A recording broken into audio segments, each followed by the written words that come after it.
Hello everyone, good morning to all of you. Welcome to logic Pathshala. Friends, आज के इस video में हम कवर करेंगे 18 दिसंबर के इंपॉर्टेंट करंट अफेयर्स के क्वेश्चंस। इस वीडियो का पीडीएफ आप लोगों को मिल जाएगा टेलीग्राम ग्रुप से। जिसका लिंक आपको डिस्क्रिप्शन में दिया है, आप वहां से जाकर डायरेक्टली ज्वाइन कर सकते हैं। और बाकी अदर चैनल पे अगर आप वीडियोस को देखना चाहते हैं तो प्लेलिस्ट आप एक बार ज़रूर चेकआउट करें, जहाँ पे आपको बहुत आसानी होगी हर एक सेक्शन की वीडियोस को देखने में। तो चलिए फ्रेंड, शुरुआत करते हैं एक मोटिवेशन कोट के साथ। आज देखिए क्या है। The harder you will work for something the greater you will feel when you achieve it. किसी भी चीज़ के लिए जब आप बहुत मेहनत करते हैं ना, और वो चीज़ आपको मिल जाए ना, तो उसकी फीलिंग ही कुछ अलग होती है। तो इसलिए कहते हैं कि मेहनत करते जाओ, जितनी कर सकते हो मेहनत। उस काम के लिए अगर बहुत मेहनत चाहिए ना, आप अपना 100 से भी 200% हो। जब वो चीज़ आपको मिल जाएगी या वो जो टारगेट आपने सेट किया हुआ है उसको आप कंप्लीट कर लोगे ना, तो वो फीलिंग आप उस टाइम ज़रूर फील, मतलब एक तरीके से ना अलग सी ही फीलिंग आप फील करोगे। बहुत ज़्यादा ग्रेटर फीलिंग हो जाएगी। तो इसी के साथ चलिए शुरुआत करते हैं वीडियो के पहले क्वेश्चन से। क्वेश्चन है, the central government has accorded in principle approval for setting up 6 nuclear power reactor at कहाँ पर? जैतापुर, जो कि महाराष्ट्र में है। तो देखो यहाँ पे पूछा गया है कि किस देश के साथ जो है वो टेक्निकल कॉपरेशन से महाराष्ट्र के जैतापुर में 6 न्यूक्लियर पावर रिएक्टर स्थापित करने की मंजूरी दे दी गई है। और ये किस देश के साथ हो जाएगा? तो आंसर हो जाएगा फ्रेंड यहाँ पर फ्रांस। चलिए पहले इस क्वेश्चन के बारे में डिस्कस करते हैं, उसके बाद हम लोग कुछ अपनी इंटरनेशनल न्यूज़ को रिवाइज करेंगे, जैसे कि हम हर बार करते आए हैं। तो देख लेते हैं। देखिए, ये जो न्यूक्लियर पावर मतलब एक तरीके से जो पूरे के पूरे लगाए जाएंगे रिएक्टर्स जो हैं, तो ये जनरेट करेंगे एक तरीके से कैपेसिटी। तो ये सबसे largest nuclear power generating site बना देगा, या ये चीज़ से बन जाएगी, जिसकी टोटल कैपेसिटी होगी 9900 मेगावाट। प्रेजेंट टाइम की बात करते हैं तो देखिए, प्रेजेंट टाइम में जो न्यूक्लियर पावर कैपेसिटी है इंडिया की, वो है 6780। तो एक तरीके से देखो, यहाँ पे हम कह सकते हैं कि जो कैपेसिटी है, न्यूक्लियर पावर कैपेसिटी, उसको इंक्रीज करने के उद्देश्य से यहाँ पर ये जो प्लांट है वो लगाए जाएंगे। इस बात की इन्फॉर्मेशन किसके द्वारा दी गई? Union minister doctor Jitendra Singh के द्वारा इसकी इन्फॉर्मेशन दी गई। अब यहाँ पे देखिए किसके साथ मिलके था? फ्रांस के साथ। तो आप देख सकते हैं फ्रांस की लोकेशन, और फ्रांस की कैपिटल है पेरिस, करेंसी है फ्रैंक। इंडियन एम्बेसडर जो कि फ्रांस में है, उनका नेम है जावेद अशरफ। चलिए अब एक क्विक रिवीजन करते हैं हम लोग कुछ हमारी इंटरनेशनल न्यूज़ पे। तो कुछ पुरानी न्यूज़ को हम लोग डिस्कस करते हैं। तो देखिए, यूएई सबसे पहली न्यूज़ है। यूएई जो है वो पहली गल्फ नेशन बना था जिसने एक एम्बेसी खोली थी। कहाँ पे? इजराइल में। ये बहुत ही ज़्यादा इंपॉर्टेंट क्वेश्चन है। चाइना से आप एक न्यूज़ ध्यान रखिएगा जो कि इंपॉर्टेंट है। चाइना ने कंस्ट्रक्ट किया वर्ल्ड का पहला कमर्शियल स्मॉल मॉड्यूलर रिएक्टर को। देन नेक्स्ट न्यूज़ इज, देखिए आपने सुना होगा कि एक नया क्वाड ग्रुप बना था, ठीक है। और उस क्वाड ग्रुप में कौन कौन सी कंट्रीज थी? USA, Afghanistan, Pakistan and Uzbekistan. तो ये आपको ध्यान रखना है। Then next is, Saudi Arabia ने एंड कर दिया था मेल गार्डियन रिक्वायरमेंट को। जब वुमेंस जो है वो हज के लिए देखे जाती थी, अटेंड करती थी, तो पहले क्या होता था? मेल गार्डियन की ज़रूरत होती थी, ज़रूर रिक्वायरमेंट होता था। इसी रिक्वायरमेंट को एंड कर दिया है, अब कह लीजिए आप बिल्कुल ख़त्म कर दिया गया है सऊदी अरेबिया के द्वारा। नेक्स्ट इज़, देखिए आपको एक नाम अगर याद हो तो बहुत ही अच्छा, बहुत ही अच्छी बात होगी। मराठा कुमू। तो मार्था कुमू का नाम आपको याद हो तो ये केनिया देश की पहली वुमेन चीफ जस्टिस अपॉइंट हुई थी। ये बहुत इंपॉर्टेंट क्वेश्चन है। अच्छा, आपको याद होगा हैयांग 2D। अच्छा, हैयांग 2D से आपको याद आएगा कि एक ऑब्जर्वेशन, ओशियन ऑब्जर्वेशन सैटेलाइट है। अब किस कंट्री ने इसे लॉन्च किया? तो आंसर हो गया यहाँ पे चाइना। चाइना का ही देखिए एक और है पहला मार्स रोवर चाइना का, उसका नाम आप लोगों से पूछ सकते हैं जुरांग। तो जुरोंग को सक्सेसफुली लॉन्च किया चाइना ने, मतलब एक तरीके से लैंड कर दिया सक्सेसफुली। तो ऐसे भी पूछ सकते हैं कि ये जो रोवर है ये कौन से देश का है? तो आप आंसर करके आओगे ये चाइना का है। इसके अलावा एक चीज़ ध्यान रखेंगे, यूनाइटेड किंगडम जो है वो पहली कंट्री बनी थी जिसने ड्राइवरलेस कार्स को अलाउ किया था रोड्स पे, बिल्कुल ऑटोमेटिक ये कार चलेंगे अपने आप। सो ये आपको ध्यान रखना है। कुछ और न्यूज़ देख लेते हैं। देखिए, न्यूजीलैंड के द्वारा आपको एक न्यूज़ ध्यान रखनी है जो कि इम्पॉर्टेंट है। न्यूजीलैंड पहली ऐसी कंट्री बनी थी जिसने क्लाइमेट चेंज लॉ लेके आई थी, न्यूजीलैंड, ये ध्यान रखिएगा। बांग्लादेश के द्वारा आपको एक एप्लीकेशन का नाम मैं बता देती हूँ, लिटिल गुरु। सो आपको याद आया होगा कि ये जो लिटिल गुरु एप्लीकेशन है जो कि एक संस्कृत लर्निंग एप्लीकेशन है, और इस संस्कृत लर्निंग एप्लीकेशन को किसने अनवील किया था? बांग्लादेश के द्वारा अनवील किया गया था। अच्छा, एक नाम मैं आपको बताती हूँ, आप ज़रूर इसके बारे में सोचिएगा, फटाफट से आपको याद ही आ जाएगा। नूरा अल मतरोशी, आपको याद आया होगा इनका नाम। ये यूनाइटेड अरब एमिरेट्स की पहली फीमेल एस्ट्रोनॉट बनी। ये आपको सभी ध्यान रखनी है। कुछ मैंने आपको पुरानी न्यूज़ों को रिवाइज कराया है जिससे हम पुराने करंट अफेयर्स को भी एक तरीके से साथ ही साथ में कवर अप करते चलेंगे। चलिए अगला क्वेश्चन देख लेते हैं। The union cabinet took the decision to raise the legal age of marriage for women. ये ध्यान रखिएगा कि वुमेन के लिए बोला है कि जो कानूनी विवाह के लिए कानूनी आयु थी वो पहले 18 ईयर थी महिलाओं के लिए, उसको बढ़ाकर कितने वर्ष करने का निर्णय लिया गया है? तो ये है 21। देखो 21 साल जो है वो मैरिजेबल एज है मेंस के लिए, ऑलरेडी आपको पता होगा, लेकिन वुमेंस के लिए भी 21 साल जो है वो करने का निर्णय लिया गया है। और government will amend the prohibition of child marriage act, special marriage act, मतलब इन सारे जो एक्ट हैं इनमें अमेंड यानी संशोधन किया जाएगा, और 18 से इंक्रीज करके कितना करा जाएगा? 21 किया जाएगा। नेक्स्ट क्वेश्चन, नेक्स्ट है देखिए, who inaugurated the historical Shri Ramna Kali Mandir of Dhaka 50 year after it was destroy by the Pakistani forces. देखो 1971 में पाकिस्तानी सेना के द्वारा ये नष्ट हो गया था। उसके 50 साल के बाद ढाका में इस मंदिर का उद्घाटन किसने किया है? Answer is president Ramnath Kovind ji ने इसका उद्घाटन किया है। तो इसको डिस्ट्रॉय किया गया था पाकिस्तानी आर्मी के द्वारा। एक ऑपरेशन उन्होंने चलाया था, उसका नाम था ऑपरेशन सर्च लाइट, उसी के तहत ये मंदिर को डिस्ट्रॉय कर दिया गया था। और इस मंदिर के रिनोवेशन के लिए इंडिया ने जो है वो पूरी तरीके से सपोर्ट किया है बांग्लादेश को, ये ध्यान रखिएगा। नेक्स्ट क्वेश्चन चलते हैं। Who inaugurated the national parliamentary conference on tuberculosis among women. तो ये जो सम्मेलन हुआ है, देखो ये टीबी रोग के ऊपर सम्मेलन हुआ है कि महिलाओं में जो टीबी ट्यूबरक्लोसिस हो जाता है, और उसी के लिए जो सम्मेलन है इसको इनॉग्रेट किया है vice president M Venkaiah Naidu ji ने। बात करते हैं इस कॉन्फ्रेंस के बारे में। तो इस कॉन्फ्रेंस में देखो, जो टीवी की वजह से जो रिस्क फैक्टर या आप कह लो कि इन्फेक्शन जो है, एक तरीके से आप ये बोल सकते हो कि जो रिस्क फैक्टर है ना इस ट्यूबरक्लोसिस में, उसके ऊपर पूरी तरीके से फोकस किया गया। इंडिया ने देखो एक टारगेट भी रखा है टू एंड ट्यूबरक्लोसिस। ये टारगेट 2025 तक का रखा है, जो कि 5 ईयर पहले है। SDG गोल्स में एक टारगेट 2030 का है, यानी सस्टेनेबल डेवलपमेंट गोल्स में टारगेट आपको 2030 का दिया गया उन्होंने, लेकिन इंडिया ने कमिट किया है कि वो 2025 तक टीबी को एंड कर देंगे। तो ये टारगेट का ईयर भी इम्पॉर्टेंट है।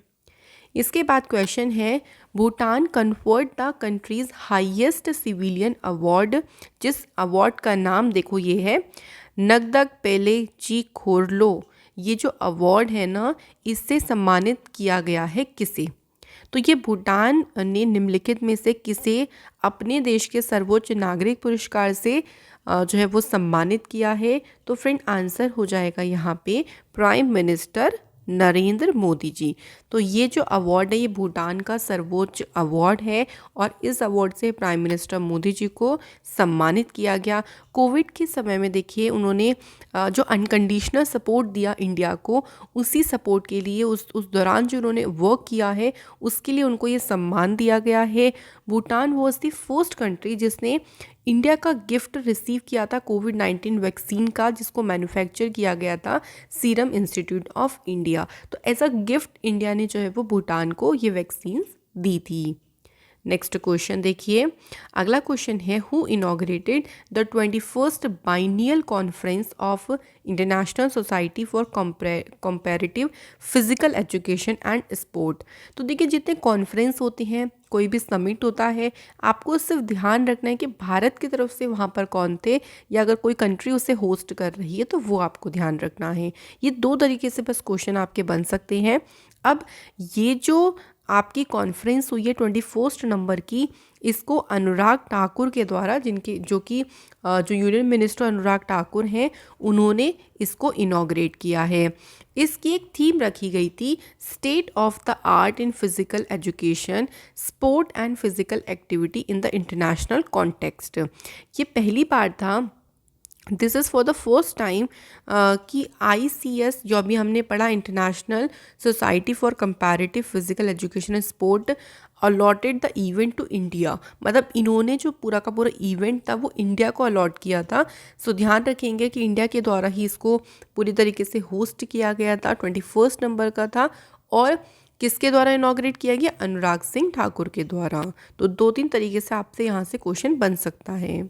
Next question is the ministry of AYUSH announce to build a मर्म चिकित्सा training centre in which state. ये जो ट्रेनिंग सेंटर है ना, इन सेंटर को बनाने की घोषणा करी है उत्तराखंड स्टेट में। ओके, तो उत्तराखंड स्टेट में वो भी किसके द्वारा? मिनिस्ट्री ऑफ आयुष के द्वारा। अब ये जो सेंटर बनाए जाएंगे, इनसे होगा क्या? इनसे देखो, ये हेल्प करेंगे पूरी कंट्री या पूरे वर्ल्ड के जो भी स्टूडेंट्स हैं ना, उनको आयुर्वेदा में स्पेशलाइज करने में, यानी वो आयुर्वेदा में विशेषज्ञता हासिल करने में उनको मदद दी जाएगी। वो इस ट्रेनिंग सेंटर से उनको काफ़ी ज़्यादा मदद मिलेगी। बात कर लेते हैं फ्रेंड्स उत्तराखंड की। पहले उत्तराखंड के बारे में बात करते हैं, उसके बाद हम कुछ स्टेट न्यूज़ को ज़रूर रिवाइज करेंगे। तो सबसे पहले देखिए उत्तराखंड की फॉर्मेशन कब हुई। उत्तराखंड की फॉर्मेशन हुई है 9 नवंबर 2000 को। और आपको सभी को इस बारे में ज़रूर पता होगा कि उत्तराखंड स्टेट जो है वो यूपी से अलग हुआ था। टेम्पल्स कुछ बहुत ही फेमस है जो आपसे एग्जाम में पूछते हैं, जैसे बद्रीनाथ है यहाँ पे, Yamunotri temple, Gangotri temple, Kedarnath temple. और कैपिटल आप सभी को पता होगी, एक तो कैपिटल है इसकी गैरसेन और दूसरी कैपिटल का नाम है देहरादून। नेक्स्ट नेशनल पार्क में देख लीजिए गंगोत्री, गोविंद पशु विहार, जिम कॉर्बेट जिसको पहले हेली नेशनल पार्क के नाम से जानते थे, नंदा देवी, राजा जी और वैली ऑफ फ्लावर। यहाँ के कुछ रीजनल फेस्टिवल हैं जैसे वसंत पंचमी, भितौली, मकर संक्रांति, फूलदेई, घुघटिया एंड खतारुआ। अब हम कुछ अदर स्टेट न्यूज़ को फटाफट से रिवाइज करते हैं। देखो उत्तराखंड में अभी आपको याद होगा कि उत्तराखंड के एस्कोट वाइल्ड लाइफ सेंचुरी ने डिक्लेयर किया है इको सेंसिटिव जोन को, ये आपको ध्यान रखना है। इसके अलावा उत्तराखंड के CM पुष्कर सिंह धामी जी के द्वारा ही मिल्क प्राइस इंसेंटिव स्कीम को लॉन्च किया गया है। उत्तराखंड स्टेट में कंट्री का सबसे बड़ा एरोमेटिक गार्डन को ओपन किया गया। इसके अलावा देखिए कुछ अदर स्टेट की बात करते हैं, तो आपको याद होगा कि गुजरात में बालिका पंचायत को सक्सेसफुली शुरू किया गया। यह आपको याद रखना है, वेरी इंपॉर्टेंट क्वेश्चन है। And next news is Karnataka देखिए पहली स्टेट बनी थी जिसने ट्रांसजेंडर पर्सन्स के लिए जो जॉब है उसमें रिजर्वेशन की बात कही। केरला की पुलिस के द्वारा पिंक प्रोटेक्शन एक प्रोजेक्ट था जो कि महिलाओं के लिए शुरू किया गया था। इसके अलावा एक मिशन है जिसका नाम है निर्यातक बानो। अगर आपको याद हो ये मिशन कौन से स्टेट ने शुरू किया, तो बिल्कुल सही आप सोच रहे हैं, राजस्थान की सरकार के द्वारा इस मिशन को शुरू किया गया। एंड नेक्स्ट न्यूज़ इज़, चलिए एक चीज़ आप लोग ज़रूर सोचें, मैं आपको हिंट देती रहूँगी, उसके बाद आंसर ज़रूर करूँगी ताकि आप एकदम एक्टिव बने रहो वीडियो में। तो इंडिया का पहला ऐसा कौन सा नेशनल पार्क है जहाँ पर सैटेलाइट फ़ोन्स का यूज़ किया गया? आपने सही सोचा है, बिल्कुल काजीरंगा नेशनल पार्क बिल्कुल सही आंसर था।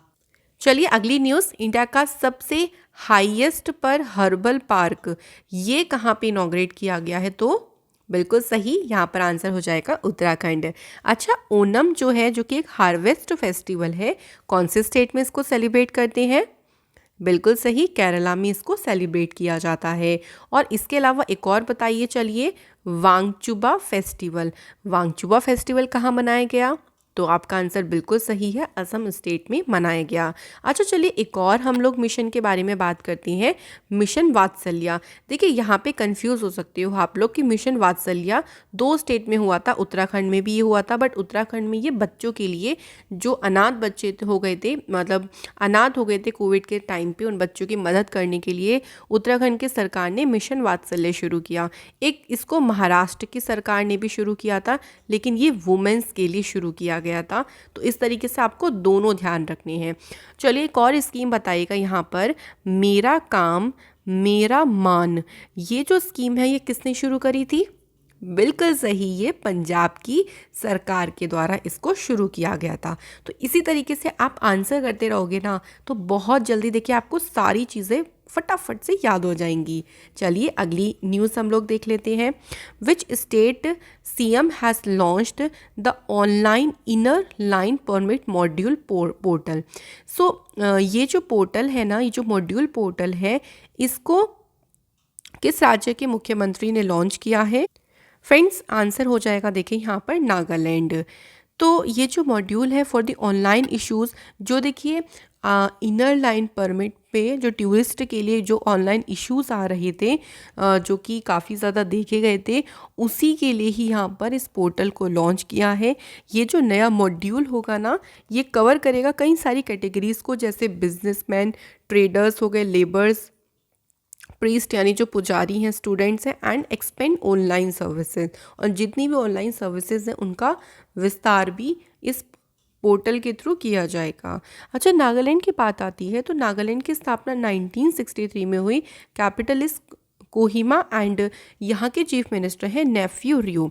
नागालैंड से आपको याद होगा कि नागालैंड के नागा कुकुम्बर को अभी फ़िलहाल में जीआई टैग दिया गया था। इसके अलावा नागालैंड के द्वारा ही 56th national cross country championship को होस्ट किया गया। और नागालैंड के देखिए पुलिस के द्वारा अभी हाल ही में एक मोबाइल एप्लीकेशन को शुरू किया गया, उसका नाम है कॉल योर कोप। तो ये भी काफ़ी इम्पॉर्टेंट है। नागालैंड ने अपना अभी स्टेटहुड डे सेलिब्रेट किया, वो भी कौन से नंबर का? 59th नंबर का। तो आपको याद होगा 1 दिसंबर को ही सेलिब्रेट किया। चलिए अगला क्वेश्चन देख लेते हैं हम। Who assumed charge as a chief of staff of the eastern naval command.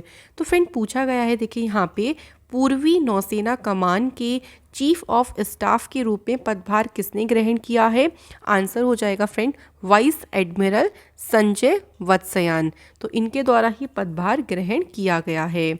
और उन्होंने देखिए फरवरी 2020 से फरवरी 2021 तक इन्होंने विशाखापट्टनम का जो ईस्टर्न फ्लीट है उसकी कमान संभाली थी। He was deputy commandant and chief instructor of the national defence academy. मतलब इससे पहले इनके पास और भी कई चार्जेस थे, तो वो सारा यहाँ पे बताया गया, बट आपको ये याद रखने की बिल्कुल ज़रूरत नहीं है। आपको सिर्फ ध्यान रखना है कि ये चीफ ऑफ स्टाफ बने हैं ईस्टर्न नेवल कमांड में। Next question is who became the first Indian industrialist to receive the global entrepreneur of the year award. So पहले इंडियन उद्योगपति, भाई पहले भारतीय उद्योगपति कौन बने हैं जिनको global entrepreneur of the year award दिया गया है? तो इनका नाम हमें बताना है। आंसर हो जाएगा बिल्कुल सही, आप जा रहे हैं, आदित्य बिरला ग्रुप के जो चेयरमैन हैं कुमार मंगलम बिरला, इनको ये अवार्ड दिया गया है। ये जो अवार्ड उन्हें दिया गया, देखिए महामारी से प्रेरित वैश्विक उथल पुथल की अभूतपूर्व अवधि के दौरान, जब पेंडेमिक चल रहा था, तो उस दौरान ग्लोबल स्तर पर देखिए उन्होंने काफ़ी बेहतरीन नेतृत्व किया है, बेहतरीन काम किया। उस एक्स्ट्राऑर्डिनरी वर्क के लिए उनको entrepreneur of the year award से सम्मानित किया गया। इसके अलावा आपको ध्यान रखना है, देखो एलन मस्क को global entrepreneur of the year मिला है इमिग्रेंट एंटरप्रेन्योर में। जेफ बेजोस को भी global ambassador of the year चुना गया है फर्स्ट जनरेशन। सत्य नडेला को global entrepreneur of the year चुना गया है एंटरप्रेन्योरियल सीईओ कैटेगरी में। तो साथ ही साथ में ये भी आप लोग ज़रूर ध्यान रखें। Next question is who received a knighthood title at Windsor castle London. तो नाइटहुड का ये टाइटल है देखिए, और ये मिला है 7 बार चैंपियन बने लुइस हैमिल्टन को, जो कि ब्रिटेन देश से बिलोंग करती हैं। तो इनको देखो मोटर स्पोर्ट्स की सेवाओं के लिए प्रिंस ऑफ वेल्स के द्वारा इनको नाइट की उपाधि दी गई, और उपाधि के बाद हैमिल्टन को सर ऑनर में इनको सर की मानद उपाधि भी मिली है। इनके अलावा 3 फार्मूला 1 ड्राइवर में हैं जिनको ये टाइटल से सम्मानित किया गया, जैक ब्रह्मम, स्ट्रिलिंग मॉस और जैकी स्टुअर्ट। और अब किससे किया गया है? लुइस हैमिल्टन को किया गया। वेरी वेरी इंपॉर्टेंट क्वेश्चन, ध्यान रखिएगा।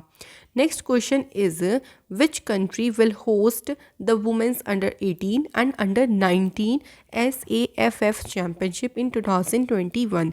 ये चैम्पियनशिप 2022 में होगी और इसे होस्ट करेगा इंडिया। इंडिया अंडर 18 और अंडर 19 दोनों को होस्ट करेगा। पहले देखिए अंडर 18 होगा जो कि मार्च में हो जाएंगे, उसके बाद अंडर 19 चैम्पियनशिप चलेगी जो कि जुलाई टू अगस्त चलेगी। तो ये ध्यान रखिएगा। अभी हाल फिलहाल के स्पोर्ट्स न्यूज़ में देखिए हमने पढ़ा था ICC player of the month of November, ये किसे चुना गया है? डेविड वार्नर और हेली मैथ्यूज़ को। मैक्स वर्स्टैपिन ने अभी जीता है आबू धाबी ग्रैंड प्रिक्स का टाइटल। नॉर्वे के मैग्नस कार्लसन है जिन्होंने फिडे वर्ल्ड चेस चैंपियनशिप जीती। रशिया ने क्रोएशिया को डिफीट किया और जीता डेविस कप टेनिस टूर्नामेंट। तो ये ध्यान रखिएगा। तो ये थे हमारी आज की वीडियो। चलिए फटाफट से क्विक रिवीजन कर लेते हैं। क्वेश्चन है पहला, कौन सी कंट्री है जिसने कौन सी यूरोपियन यूनियन में लीगलाइज करा है कैनबिस यानी भांग को? तो आंसर हो जाएगा यहाँ पे माल्टा।